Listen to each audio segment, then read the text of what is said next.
Negativity भी कुछ हद तब आपको समय देना ही देना होगा। हमने ऐसा काम कर दिया है, साधना तो कराएंगे, सिद्धि भी मिलेगी, ठीक है ना।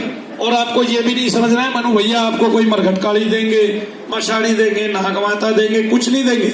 आपको एक मंत्र से ही सब कुछ मिल जाता है इस धरा पर, क्योंकि जो चीज देवता का मंत्र जब करता है आखिरकार वो उसका स्वरूप हो ही जाता है, उसमें उसी की झलक होती है, उसका व्यवहार भी वैसा ही हो जाता है और वो काम भी वैसा ही करता है, ठीक है। वो काम भी न्याय देने का ही करता है, वो काम भी लोगों को खुश करने का ही करेगा, उसकी सेवा करने का ही करेगा। बहरहाल हमारा उद्देश्य सेवा है, ना कि पैसा कमाना है। इसलिए मैं एक बात और कह देता हूँ, हम आपको कहते हैं आप सामग्री कराओ, ठीक है, लेकिन अगर किसी के पास सामग्री के पैसे नहीं है उसको मांग के लेके आने की जरूरत नहीं है, ठीक है ना। एक नेचुरल वे है। आप मेरे यहाँ यज्ञ में शामिल होते हो, आपके 100 रुपए लगते हैं। आप अगर बागेश्वर वाले के यहाँ यज्ञ में शामिल होते हो आपके 100 रुपए नहीं लगते, आपके 25,000 और 500 रुपए लगते हैं। एक बहन ने आके बताया था 500 नहीं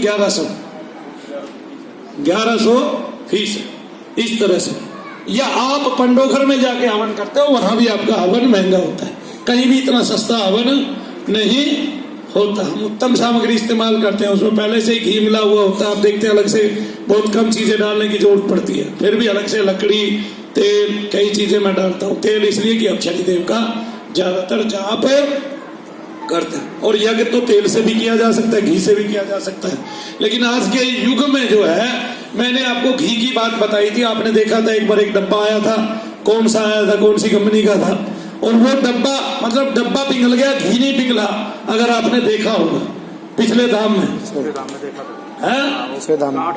शनिधाम में गांठ थी वो, तो मैंने बताया आपको कि डब्बा तो पिघल गया था लेकिन घी नहीं पिघला था। कितनी बड़ी बात है कि डब्बा पिघल जाए और घी पिघले ना, है ना बड़ी बात।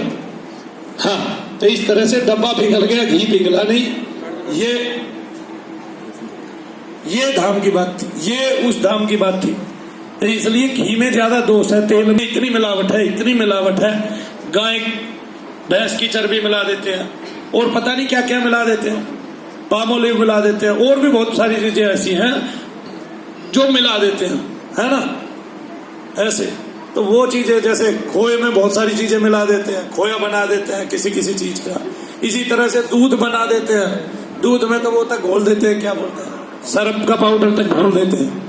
आगे ना थोड़ा सा डाल दो, यूं डालते ही झाग उठेंगे एकदम से, ठीक है। उसको थोड़ा ही ना मतलब अगले की आते कटेंगी, क्या कटेगी क्या नहीं कटेगा, उसको तो ये मतलब है देखो जी मेरा दूध बिल्कुल शुद्ध है।